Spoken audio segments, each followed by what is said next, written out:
O termo Bíblia surgiu como uma palavra cotidiana para o grego. É o plural de biblon, a palavra grega para rolo.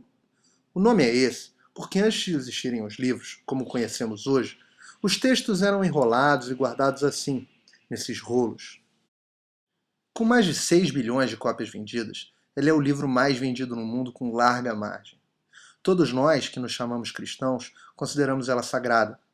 No entanto, é surpreendente como a maioria de nós conhecemos muito pouco sobre esses textos que lemos, ou deveríamos ler, todos os dias. E o objetivo aqui será falar um pouco sobre eles. Na verdade, a Bíblia não é exatamente um livro. Ela é composta de 66 livros para os evangélicos e 73 para os católicos, separados entre o Antigo e o Novo Testamento. E por mais que nós hoje tenhamos acesso a ela como um livro único e encadernado, nem sempre foi assim. De fato, os livros da Bíblia se diferenciam entre si de diversas maneiras, a começar pelo idioma em que foram escritos e pelos seus numerosos autores. Enquanto os livros do Antigo Testamento foram escritos em hebraico, os do Novo foram escritos em grego. Um espaço de tempo incrível também os separa. Os primeiros livros da Bíblia e o seu último têm um hiato de nada menos do que 1600 anos. Os historiadores estimam que os livros do Pentateuco, que são Gênesis, Êxodo, Levítico, Números e Deuteronômio, tenham começado a ser escritos por volta de 1500 a.C. Por outro lado, a maioria dos estudiosos datam o último livro da Bíblia, o Apocalipse de João, da última década do século I depois de Cristo. Assim, as circunstâncias sociais e culturais na qual cada um dos livros foi escrito também diferem drasticamente. Se os judeus começavam a escrever o livro de Êxodo, guerreando pelo deserto em busca da Terra Prometida, João escrevia o Apocalipse sob a opressão do Império Romano e o martírio dos seus irmãos de fé. Mas se a Bíblia não é um livro único, como foi feito esse processo de seleção de quais livros estariam ou não nessa compilação? Todos os livros têm a mesma importância? E seriam todos os livros verdadeiramente inspirados? A esses livros escolhidos nós chamamos cânon, palavra grega que significa catálogo. É muito interessante pensar que os cristãos da igreja primitiva não tinham definido quais textos eram considerados sagrados ou não.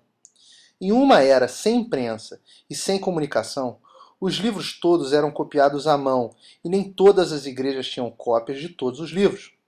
Além disso, as igrejas e seus líderes tinham as opiniões distintas sobre quais destes livros deveriam ou não serem considerados sagrados. Essa definição demorou mais de 200 anos após a morte de Jesus. Para se ter uma ideia, livros que hoje consideramos sagrados, como o Apocalipse de João, Judas, Tiago, 2 Pedro, 2 e 3 João, já estiveram fora de alguns cânones da antiguidade. Por outro lado, livros que hoje estão fora da nossa Bíblia e são pouco conhecidos pela maioria dos cristãos já fizeram parte dos livros considerados inspirados pelos nossos irmãos da igreja primitiva. Muitos crentes do século III leram com afinco e fé textos como O Pastor de Hermas e as epístolas de Policarpo, Inácio e Clemente. O primeiro registro histórico do cânon, idêntico ao que os evangélicos reconhecem hoje como inspirado, só data do ano de 367 d.C., numa epístola do bispo Atanásio de Alexandria. Por incrível que pareça, ainda hoje cristãos do mundo inteiro divergem sobre o seu cânon. A principal e mais famosa dessas divergências é entre os protestantes e os católicos. A disputa limita-se praticamente ao Antigo Testamento, e os católicos incluem na sua Bíblia 7 livros a mais: Tobias, Judite, 1 Macabeus, 2 Macabeus, Sabedoria, Eclesiástico e Baruque, além de pequenos acréscimos aos livros de Salmos e Daniel. Mas as diferenças nas Bíblias de cristãos pelo mundo não limitam-se ao Antigo Testamento. A Bíblia da Igreja Ortodoxa da Etiópia inclui, por exemplo, além do livro de Enoque, o já mencionado Pastor de Hermas. Já a Igreja Ortodoxa Síria desconsidera o nosso Apocalipse de João. As igrejas etíopes e sírias parecem uma realidade distante de nós. Mas por muito pouco, a Bíblia dos evangélicos não ficou sem os livros de Hebreus, Tiago, Judas e o Apocalipse. Ninguém menos que o próprio Lutero, o pai das igrejas protestantes, propôs que esses livros fossem retirados do Novo Testamento. Isso já no século XVI depois de Cristo. Além destes casos, existem também os textos considerados unanimemente como apócrifos, ou seja, sem validade.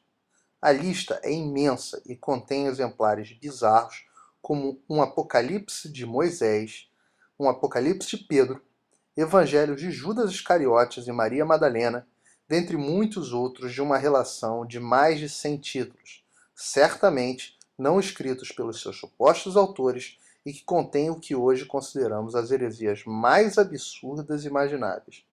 Apesar de tudo, os principais textos bíblicos, como por exemplo os livros históricos dos judeus, os evangelhos ou as epístolas paulinas, são praticamente unânimes e, quando muito, há uma variação de 10% entre os cânones das diferentes formas de cristianismo. Dessa forma, os cristãos, por um ato de fé, acreditam que, assim como o Espírito Santo inspirou os autores da Bíblia, assim também esteve presente ao longo da história da formação dos livros que a compõem. Por isso, acreditamos que conhecer as origens da sua compilação nos ajuda em nossa formação e no nosso entendimento da história da relação entre Deus e a humanidade, sem nunca comprometê-la com a verdadeira palavra e revelação divina.